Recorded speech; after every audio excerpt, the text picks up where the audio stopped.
La vie de Sainte Rita, 8e épisode.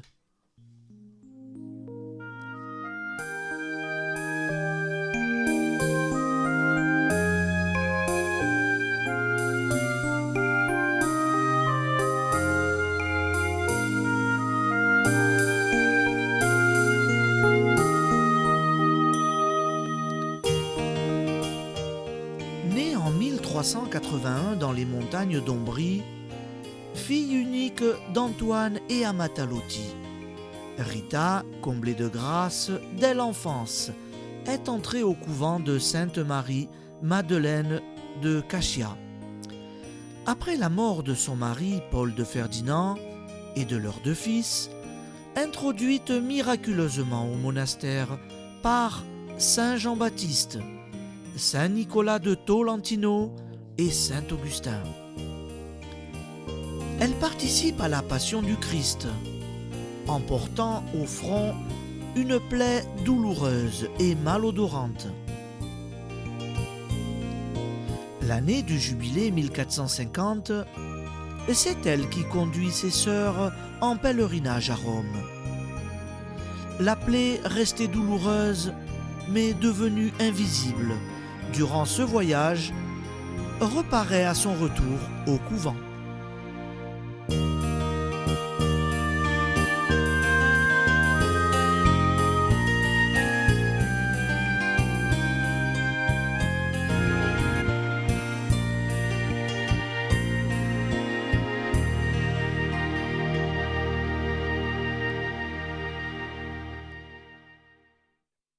Sœur Rita ne s'étonne pas.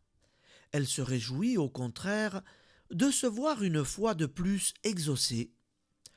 Son voyage à Rome entrait bien dans les vues de la Providence sur elle. Mais autour d'elle, on s'étonne, on murmure. Les unes affirment qu'elle n'est pas si sainte que cela, puisque la voilà de nouveau disgraciée. Les autres soutiennent que ce fait signifie que le Seigneur veille attentivement sur elle et lui a envoyé cette trêve juste à propos pour favoriser son pèlerinage.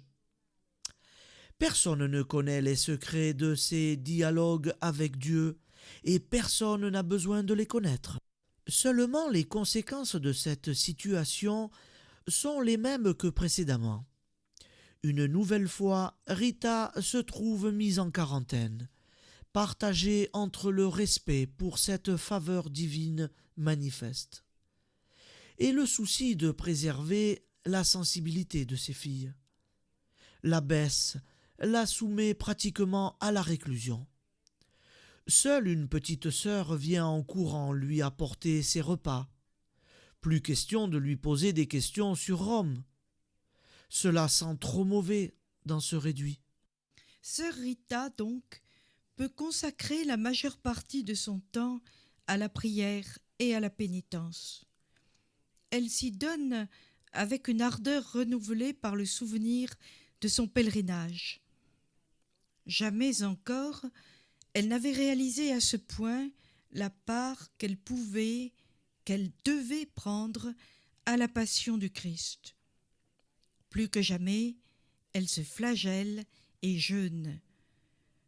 D'autre part, durant le trajet et le séjour, elle a été amenée à côtoyer des gens de toutes sortes. Parmi eux, elle a constaté ou deviné bien des misères tant physiques que morales. Comme elle voudrait les secourir. Que d'âmes, surtout, en quête du salut éternel de par le vaste monde. Alors, puisqu'elle sent se resserrer autour d'elle le cercle de l'isolement, elle va, par contraste, élargir sa prière aux intentions de l'univers entier. Elle fera ce qui est en son pouvoir pour soulager ses frères lointains. Tel est le rôle des religieuses et des religieux cachés au sein des monastères. Parfois, on dit d'eux au dehors qu'ils ne servent à rien et feraient mieux de soigner ou d'enseigner. Cruelle injustice, Aussi ils servent, ceux qui présentent au Seigneur leurs regrets pour ceux qui ne regrettent pas, leur offrande pour ceux qui n'offrent pas. Des Rita de Cachia, des Thérèse de Lisieux soutiennent spirituellement l'action de ceux qui agissent dans le monde pour y remettre de l'ordre et y semer de la bonté. Tout en restant dans l'ombre, ils rayonnent intensément. D'ailleurs, les contemporains de sœur Rita ne s'y trompent pas. Malgré son humilité, son effacement, la ville et les environs lui font peu à peu une renommée de sainteté. On raconte qu'il existe quelque part, derrière les murs de Sainte-Marie-Madeleine, une stigmatisée qui se voue à la méditation et à la pénitence, et qu'elle obtient tout ce qu'elle veut du Seigneur.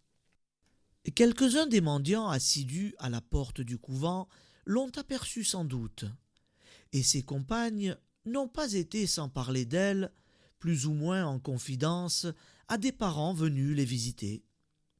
On a rappelé aussi que jadis, son admission dans la communauté s'est effectuée de façon bien mystérieuse.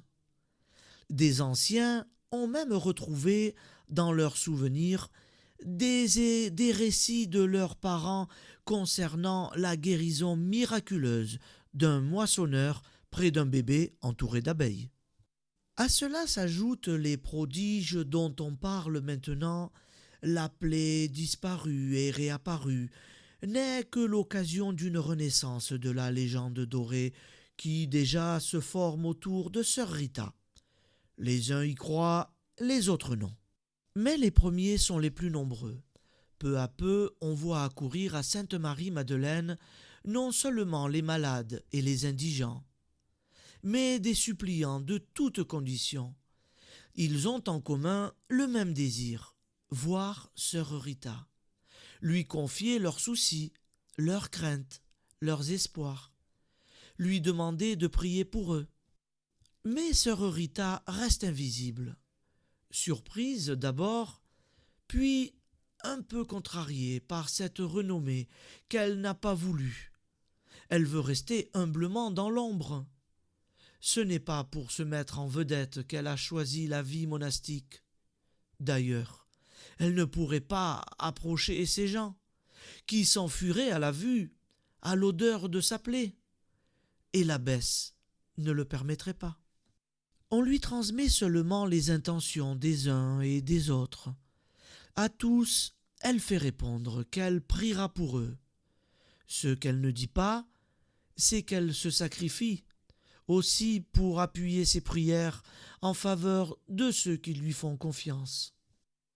Ce matin, dans les petites rues montantes de Cachia, on peut remarquer une femme âgée qui fait la navette entre sa propre maison et celle de sa voisine. Une passante demande: « Elle est toute seule ?» Oui, sa mère me l'a confiée. Elle s'est absentée dès l'aube sans dire où elle allait. Sans doute voir quelques guérisseurs. Elle est si mal par moments, la pauvre petite. La Poverella, c'est une adolescente qu'on aperçoit par la porte ouverte, allongée sur un lit, visage pâle et cheveux bruns soigneusement nattés. Francesca, dernier enfant d'une veuve, ouvre de grands yeux fiévreux. Elle a fait dans la pauvre maisonnette une mauvaise chute à l'âge de 2 ans.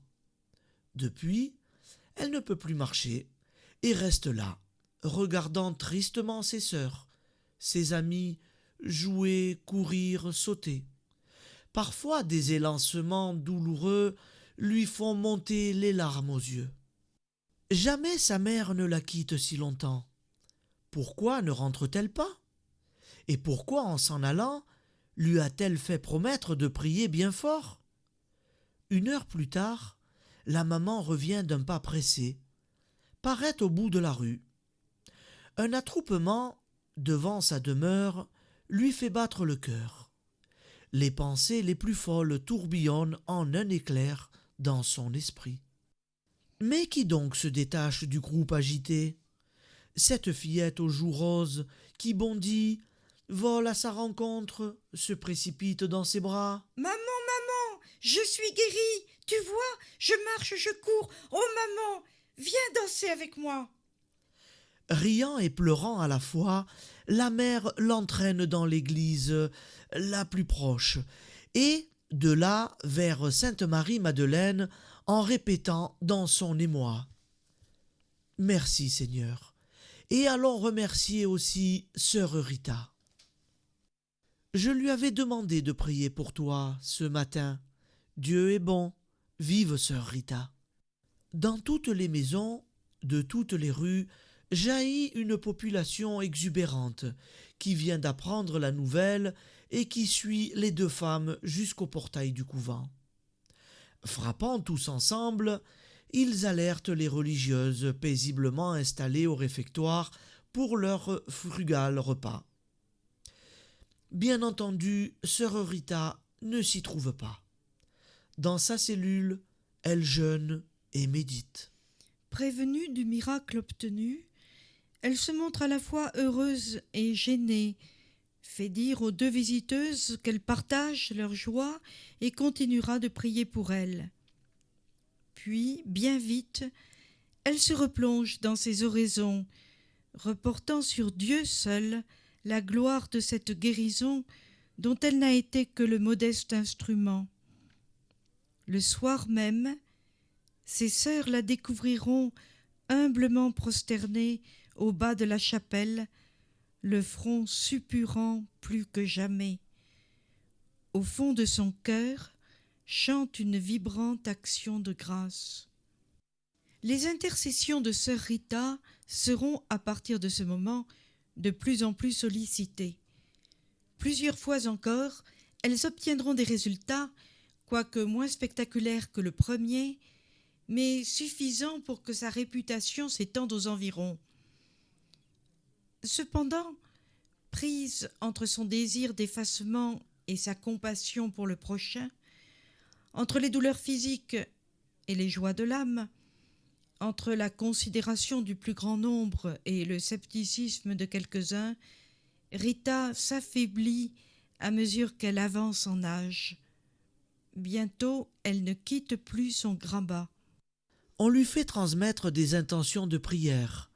On lui recommande des enfants nouvellement nés, des mourants, des cas plus délicats aussi. C'est ainsi qu'un soir, ses sœurs recueillent la supplication d'un homme dont la femme est possédée du démon. Seule, dit-il, sœur Rita peut la faire délivrer du mal. Combien de jours de prière, combien de jeûnes, de mortifications faudra-t-il à celle-ci pour venir à bout de cet ennemi acharné? Seul Dieu le saura. Lorsqu'enfin la patiente libérée se présente à la porte pour se confondre en remerciements, la religieuse, toute force épuisée, gît sur sa couchette, presque terrassée par cette lutte farouche. Restera-t-elle encore longtemps en ce monde ?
Sainte Rita, qui avez été un modèle de douceur dans votre foyer, et un exemple d'acceptation généreuse pendant les longues années de votre maladie. Soyez tout près de moi en ce moment difficile. Intervenez auprès du Seigneur Tout-Puissant et Bon pour que je comprenne ses desseins d'amour à travers ma situation actuelle. Obtenez-moi de m'abandonner à sa sainte volonté, comme un enfant entre les bras de sa mère. Mais intercédez aussi, ô Sainte Rita, auprès de Dieu, afin que, dans son infinie miséricorde, il ait pitié de moi et qu'il daigne, se penchant paternellement sur ma peine, m'accorder la grâce qu'humblement je sollicite par votre intermédiaire. C'est par une vie de plus en plus chrétienne que je remercierai Dieu d'avoir bien voulu, dans sa grande bonté, prêter une oreille attentive à notre supplication. Amen. Sainte Rita, priez pour nous.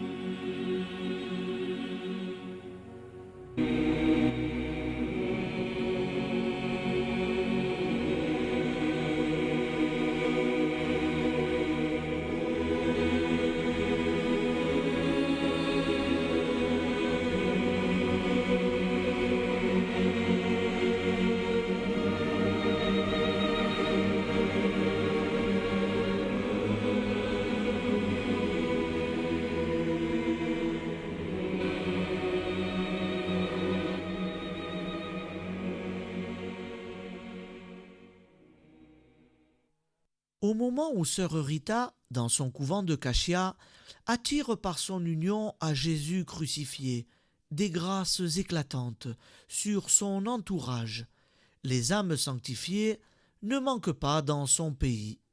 Depuis que, un siècle plus tôt, le fils du signor Bernardone a tout quitté pour devenir le poverello d'Assise, la semence a germé.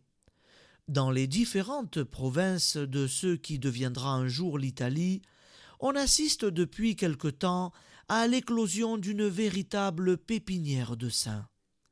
Les uns sont déjà reconnus officiellement, tel Bernardin de Sienne, que les sœurs de Sainte-Marie-Madeleine ont vu canoniser à Rome. Les autres, vivants ou déjà dans la gloire, le seront bientôt. 2 autres prédicateurs franciscains qui vivent encore seront eux aussi portés sur les autels. Jean de Capistran et Jacques de la Marche. Le second surtout est bien connu des Cachiens. C'est lui qui, par ses sermons enflammés, lors d'un oubliable carême, a attisé dans le cœur de Rita la folie de la croix. Peu avant la naissance de Rita Lotti, s'éteignait dans la paix du Seigneur, Catherine de Sienne. Cette humble religieuse favorisée d'inspiration divine est considérée comme un docteur de l'Église. Elle avait reçu, en outre, le don d'Oléquence et fut chargée de décider le pape Grégoire VI à quitter l'exil d'Avignon pour revenir au siège de Rome. Sa charité agissante auprès des malades et son esprit de mortification l'amenèrent elle aussi sur un lit de souffrance, d'où son âme prit son envol vers les cimes. D'autres grands mystiques, Marguerite de Cortone et Angèle de Foligno, précédèrent de peu Rita dans l'existence et dans la voie de la sanctification. Une de ses contemporaines deviendra sainte Françoise romaine. Toutes deux ont eu des destins presque parallèles.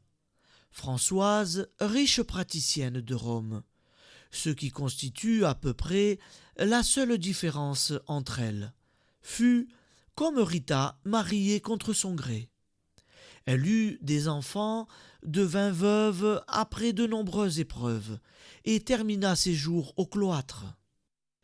Il n'est donc pas étonnant que l'esprit se plaise maintenant à souffler sur Cachia.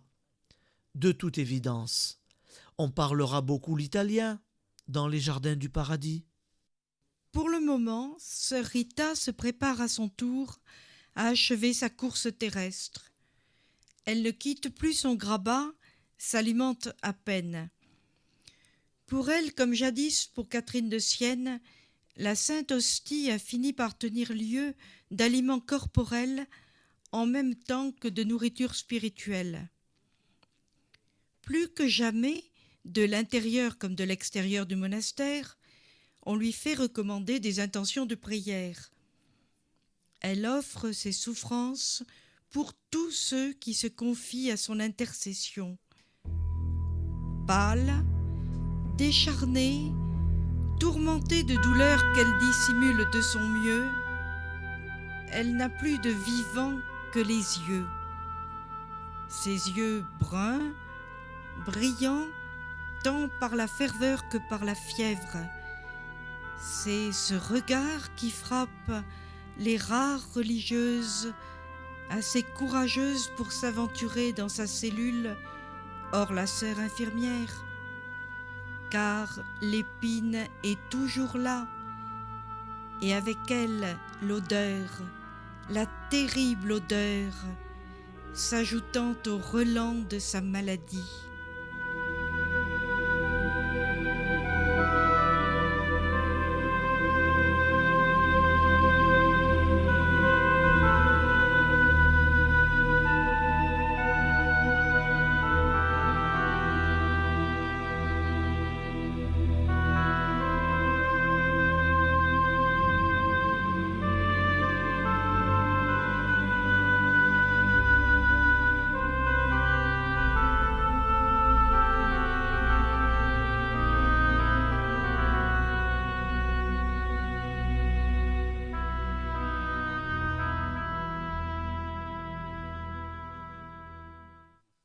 Parfois pourtant, quelques visiteuses venues du dehors se risquent jusqu'à cette sombre retraite. Une parente, une amie, restée fidèle aux souvenirs d'autrefois, demande à se faire introduire. À force d'insistance, elle y réussit. Ce matin, Rita s'est réveillée, moins fiévreuse que de coutume. Elle a pu dire quelques mots au prêtre qui apportait la communion. Puis, refusant toute tisane, elle a incliné la tête, joint les mains. On ne sait si elle prie, si elle dort, l'un et l'autre sans doute alternativement. La sensation d'une présence insolite lui fait rouvrir les yeux. Non, elle ne se trompe pas. Là, dans la ruelle étroite, respirant sans sourciller l'air confiné, c'est bien Catalina qui se tient immobile, un peu embarrassée. Catalina, sa cousine préférée, native comme elle de Rocaporena, est souvent venue la voir au parloir. Pourtant, c'est à peine si elle reconnaît la malade, tant ses traits ont changé en quelques mois. Le mal a progressé de façon effrayante. Rita, Catalina, tu es venue. les deux cousines se serrent la main. La visiteuse, malgré toute son affection, toute sa compassion, ne peut pas se résoudre à se pencher de trop près sur ce visage ravagé qui dégage cette odeur. Rita comprend, et, loin de le blâmer, sourit doucement. Voilà longtemps qu'un tel reflet n'avait pas illuminé son regard. Elle n'échange pas ces paroles banalement mensongères que l'on prononce trop souvent en ces circonstances pénibles.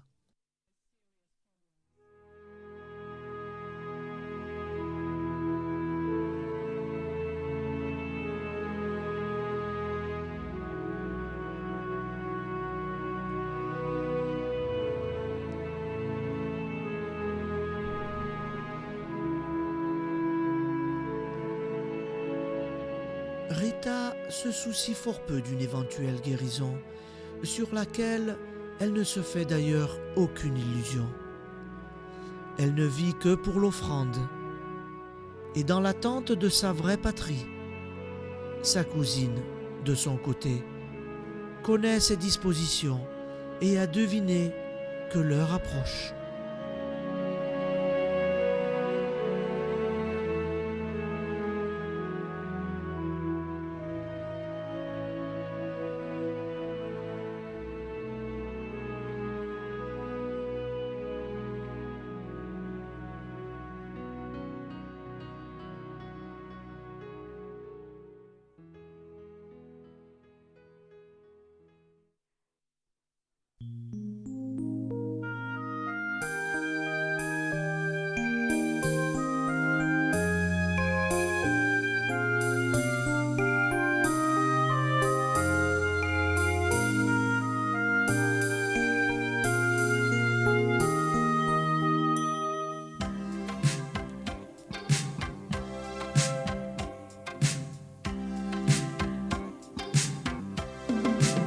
Sainte Rita, épouse souveraine, toi qui connais le malheur et la peine, de tout là-haut, bien loin du fond des cieux, je t'en supplie, pose sur nous tes yeux.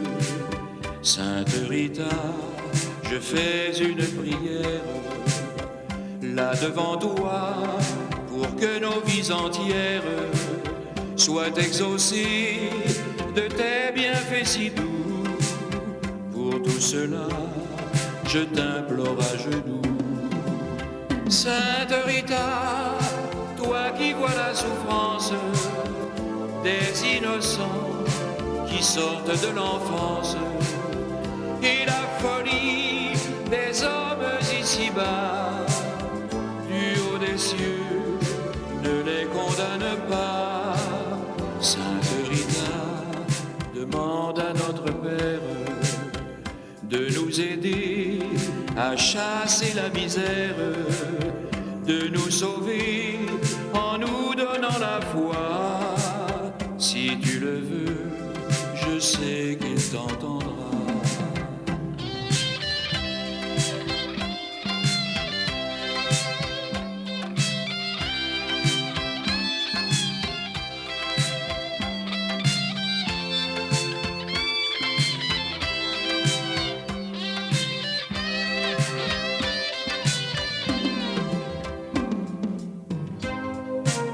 Sainte Rita, toi dont le sacrifice, le désespoir, mit le cœur au supplice, sans nul regret de perdre tout de toi, tes chers petits dont tu guidais les pas.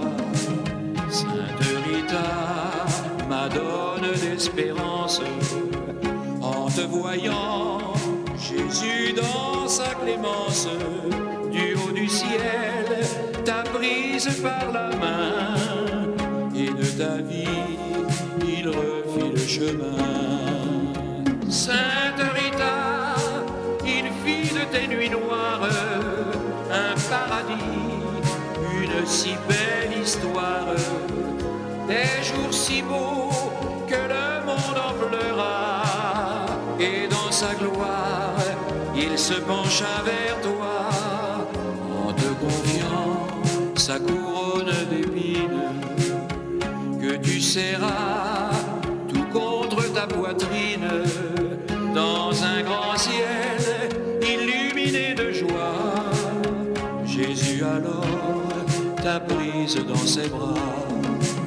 Sainte Rita, épouse souveraine, toi qui connais le malheur et la peine, de tout là-haut, bien loin du fond des cieux, fais que demain les hommes soient plus heureux.